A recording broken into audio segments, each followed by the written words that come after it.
it's a question of which side you want to pick. It's not a question of what will you suffer when you pick it. Will you have the integrity? And I'll give you an interesting 2 words of Christ.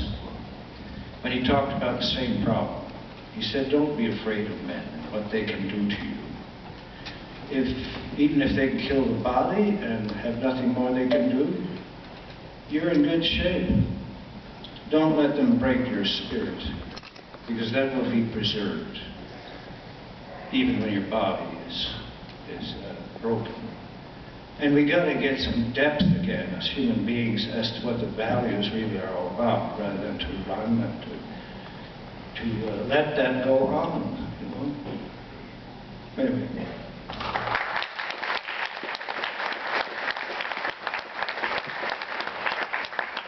The gentleman in the front.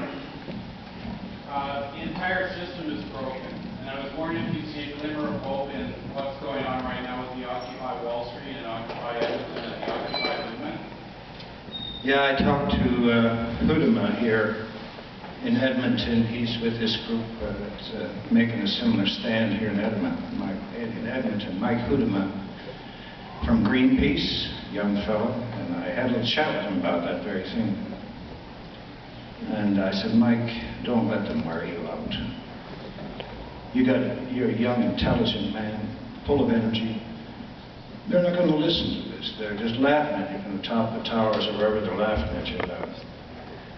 Build an alternative. Don't waste your energy on these things. I remember reading a man from Bordeaux, France, who says, you know, the best form of revolution is to build an alternative way of life. That's the best way. Sir? The RCMP seemed to be incited the hostility Yes.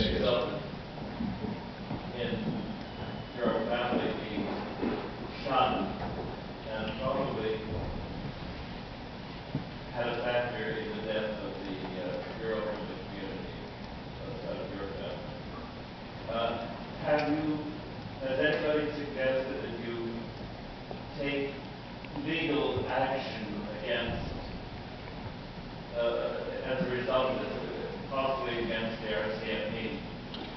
I don't know if you heard it back there. The question was, has anybody suggested or have you thought of taking legal action against the RCMP for the role in inciting violence and hatred against you? Yes, I don't believe in doing that, actually. You know, this court itself is corrupt, especially in Alberta. I've experienced it.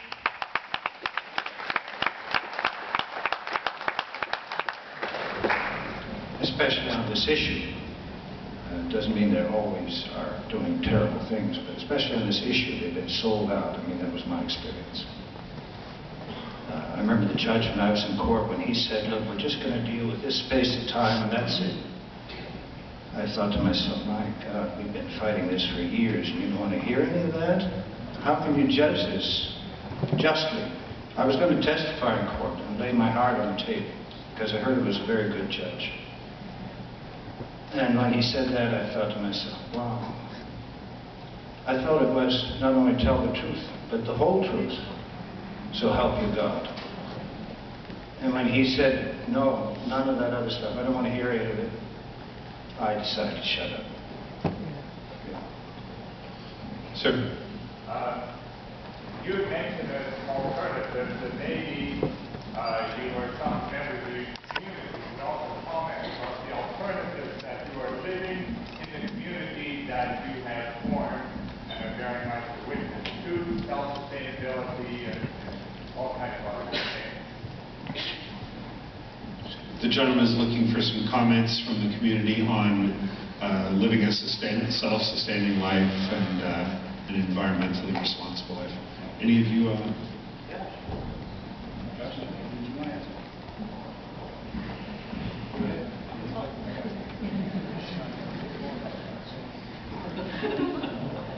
I appreciate that. My Dad usually does all the talking. He's much more eloquent than I am. So. But yeah, we are, well, we've done quite a bit of work on different alternative energies and self-sustaining types of living. But I would say we're about 80% fossil fuel free at this point, which is something we're quite happy about. We make our own biofuel out of vegetable oils. Just this year I grew a crop of pennycress, and it's turning out very well for alternative fuel. Works well in cold weather, and that's just one type of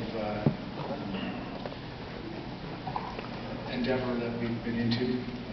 So we also have plans, of course, to develop in many other areas in terms of self-sustaining lifestyle. My sister Mamie here is into dental work. We built her a dental clinic at home there, so we can take care of our own teeth now as a community. So that's another example of the kind of things we're pursuing. And I think the comment I wanted to make, though, was that we have found that when we live this way, as a community, helping each other, that work becomes enjoyable again. And we have a very relaxing life, actually, even though it looks like we must be working all the time there. It's not true, actually. And it's a beautiful life for us.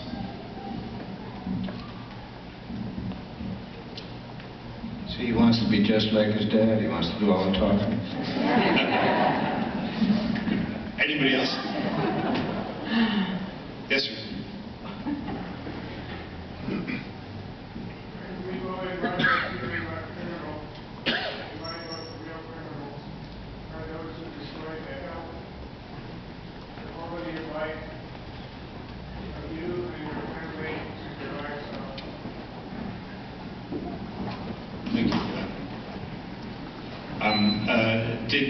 Did people hear that? The gentleman was saying that in his view, Weibo's not a criminal. The criminal element is that which destroyed the livestock and human health and the environment and peace and stability of the community. Thank you for the comments.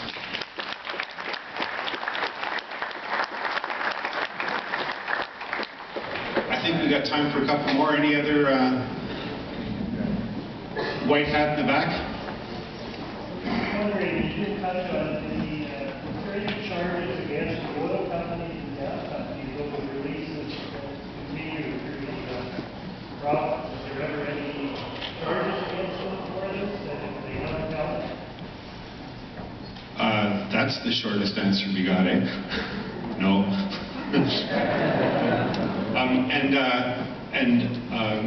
Maybe I'm going to throw that one to Richard Secord, who's in the audience, because I'm not aware of any instance where either criminally or civilly there's been a finding in law against oil and gas for toxic releases. Richard, are you out there?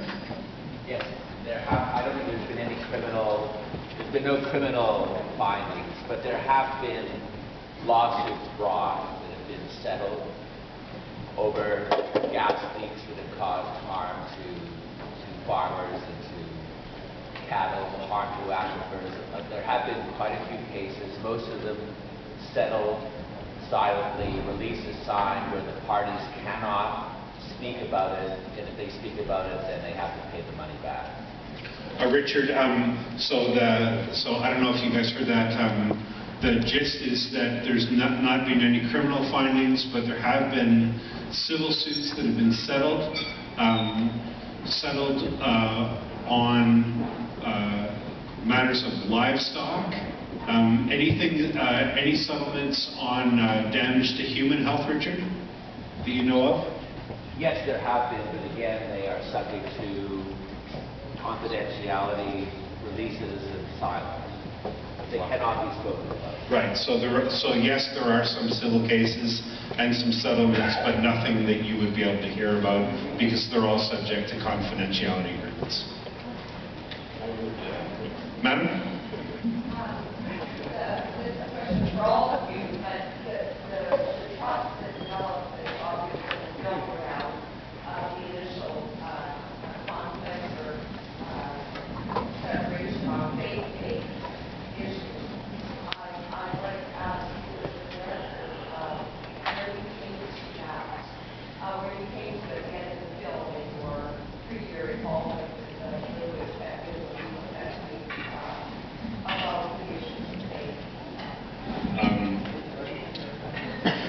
There's probably a couple of different answers to that question. One of them is mine. I can be brief on it.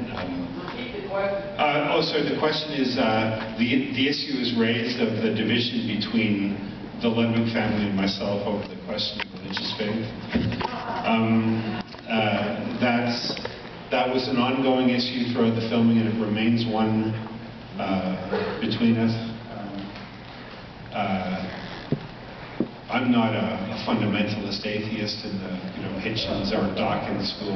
My worldview accepts questions of grace and mystery and good and evil. But no, I'm not religious. I would like to address that a little bit. I think I've said enough on this topic. I would pass the microphone over to somebody who judges me more harshly. I would like to just say a few words about that, for the sake of the audience especially. You've had your chance, David. It actually gets into some of the heart of our change of mind from the church that is present today, by and large. We don't agree with where Christianity has been going in this country, for the most part. I don't mean to say there aren't sincere and pious people that have genuine beliefs, but in terms of the church's general witness, it's a bad scene. It has angered a lot of people. And they rightly, as Jesus said, if the salt loses its savor, it should be trodden underfoot by men, and well, it will be. And that's why people are very angry with the church. But in terms of David, being an atheist, David, now, I want to say something interesting about that, and it gets to the heart of where we're at. And I can best explain it maybe by an example. I don't know if you know enough about the gospel, about the crucifixion of Jesus and the betrayal of Jesus by Judas Iscariot. You read the gospel and you find a very amazing thing, and there's so many of those things that we have come across and has changed our direction a lot. And when Judas walks up to Jesus to point him out to the soldiers, Jesus says to him, "Friend." He says, "Friend, what are you doing?" Jesus knew all about it. And the interesting thing is he still called him a friend. Jesus says, "I've not come to condemn the world, but to save it." There is that, and we don't treat David like some kind of, we've got to stay away from this guy. No, we spend a lot of time trying to talk with him about why he should not stand where he does. And at one point he even got quite moved about it, and then when I was trying to express that to the community, he pulled back a little. He didn't want them to know that he was moved. But I think we all know that we have somebody greater to answer to. We're not absolutely in control of life. That's very obvious from many mistakes we make. And hopefully someone is and knows better than we do, and will bring these things, including the evil things, to a good end. And that's why the scripture also says, all things in heaven and on earth will be reconciled to God in Jesus Christ. And his compassion is over all the works of his hands. And we're all in need of forgiveness and of mercy and compassion. Believe me. Myself as much as David. We don't make those kinds of divisions. The oil industry as much as the Greenpeace people. It isn't that simple. We can't make those kinds of categories like that and create an us and them thing all the time. That's part of our deep sin, our arrogance, our pride. So I think you maybe catch what I'm trying to say. There's a lot to talk about there, actually. And that's why we've learned to love each other and other men as ourselves. Like Jesus says, love your enemies. Do good to those who despitefully use you. That's my answer.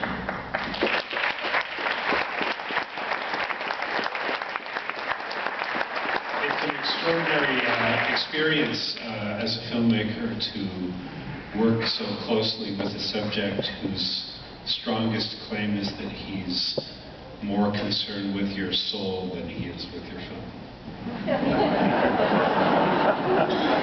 and in the most generous possible way.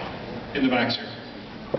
Based on the film, it seems that the policy regulations around oil and gas are a little inadequate in your opinion. So I'm interested, what was your official response from the government, and what would you like the government to do differently with oil and gas regulations? So the question is,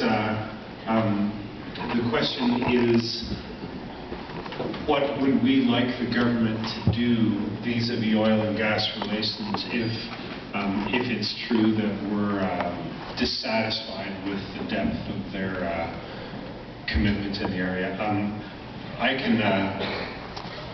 I'll start that one very briefly. I mean, I think the first thing the government could do is actually behave like a government.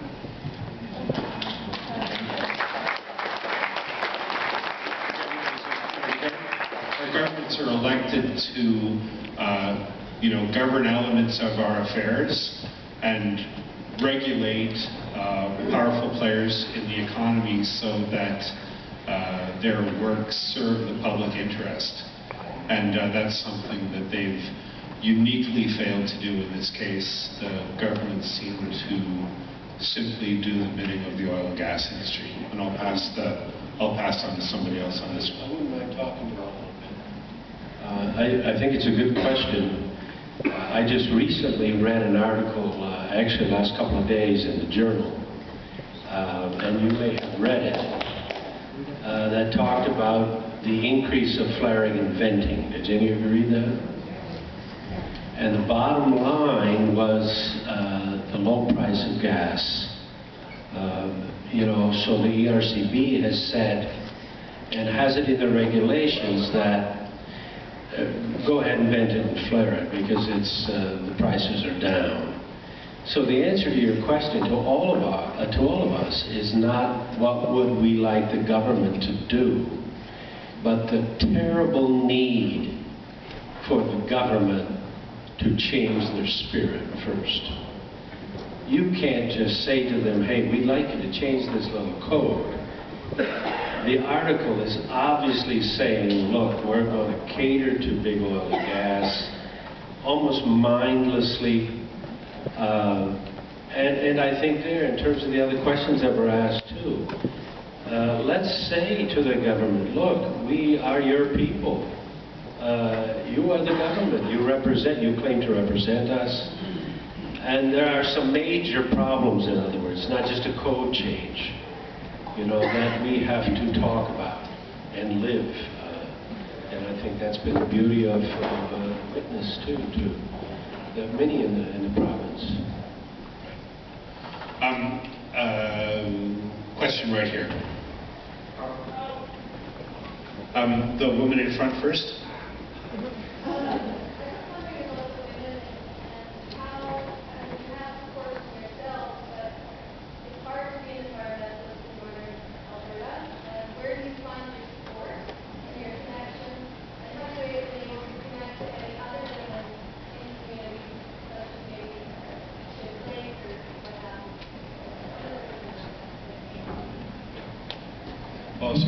So the question is directed to the women in the community. The observation is made that it's difficult to be an environmentalist woman in northern Alberta and have the women in the community reached out or made any contacts with other women. Who wants to answer that? We're just like the Muslims. We don't want the women to go anywhere unaccompanied, Oh, please. It's too dangerous out there with all these roughnecks. No, I'm teasing you, ma'am. I find it, I'll let the women talk, don't worry about it. But I find it kind of strange that men would ask the women to basically,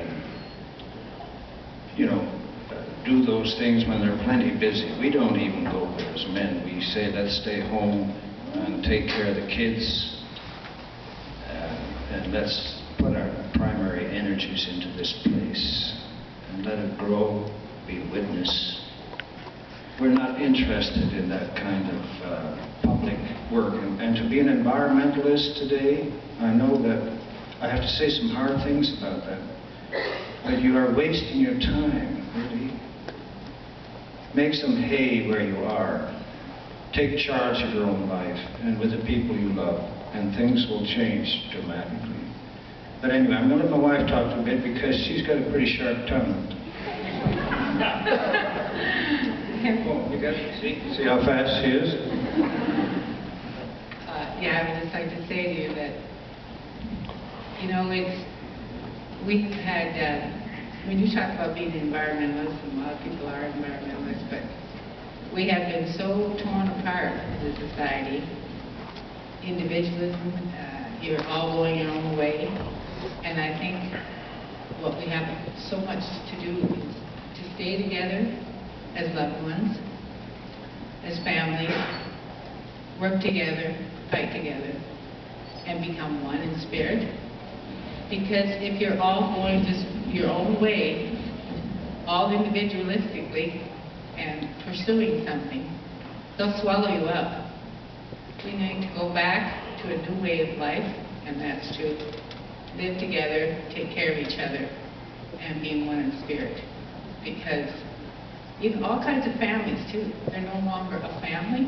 They're all going their own way, and we need to change those things desperately and create a new society again.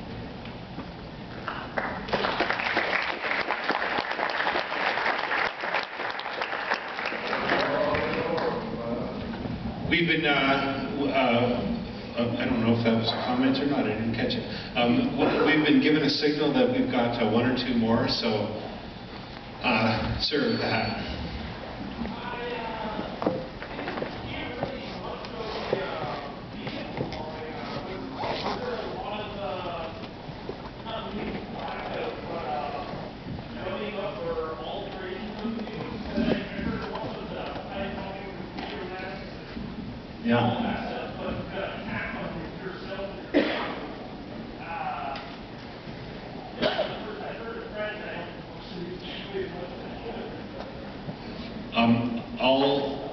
I'll start that one because that was a big question for me as well.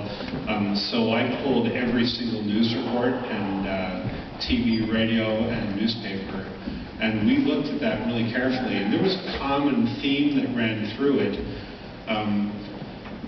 Insinuation, I guess, by RCMP and others that Ludwig's had in fact blown up their own van as a publicity stunt.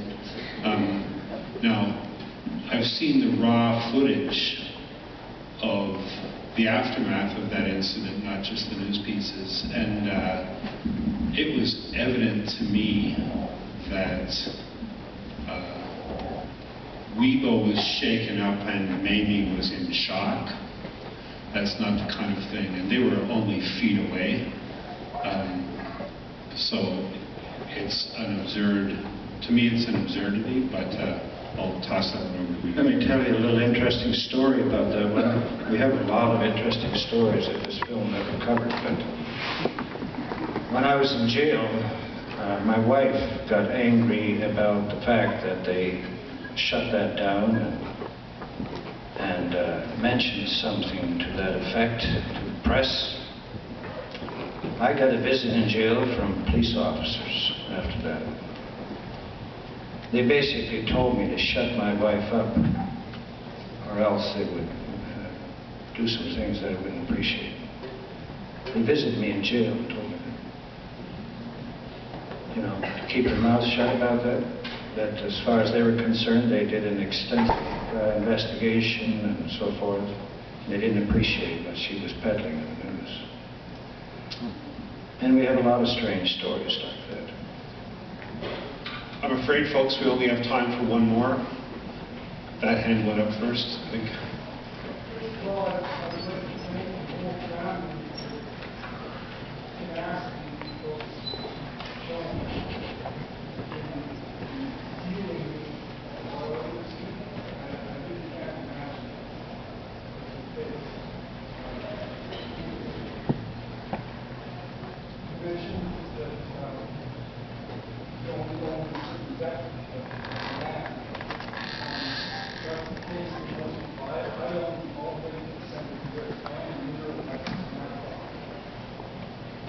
there that we did recently in last year's legislation. And we have heard of the bill 50 years or so ago that my understanding that it says in that bill that the government can revoke the bill of rights. It can not only revoke the bill of rights, it can also revoke service rights or your simple title to your land.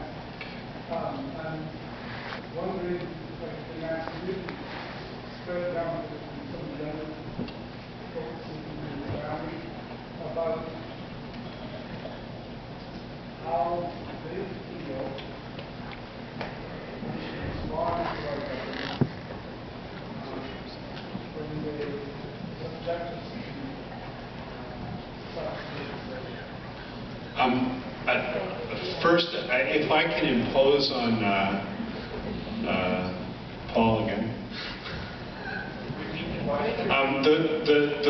The question is first, are the family aware of a bill, I don't know if it's a law, where the government could in fact reclaim subsurface and in fact some surface rights from landowners who own those rights. Is that familiar to you? Richard, sorry. Yeah, there is the Alberta Land Stewardship Act has come under a lot of criticism for the ability of the government to take away property rights. That's something that's been in the news a lot for the last 6 to 12 months. Is that a bill or is that law? It's law. That's law, the Alberta Land Stewardship Act. I didn't know that. And then the question was to family members, how do you respond when government enacts a piece of legislation like that that can take away rights and property that you already have? The question was asked of some of the younger people. Does anybody want to grab one?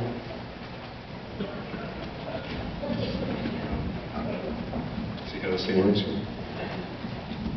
Yeah, well, I think it just shows that the government is really just interested in the resources. They're not interested in the people who live on the land.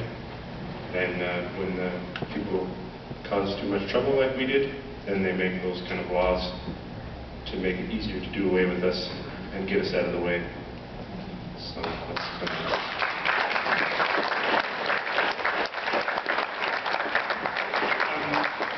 Folks, we have now officially been given the hook. There's another film coming in, so I'd like to thank you all for coming out.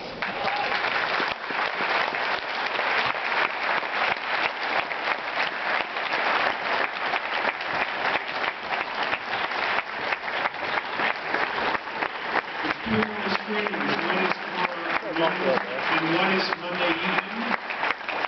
But keep your eyes on the Metro's monthly calendar for repeat screenings, which may come up in the following months. And thank you very much for coming. Tell your friends.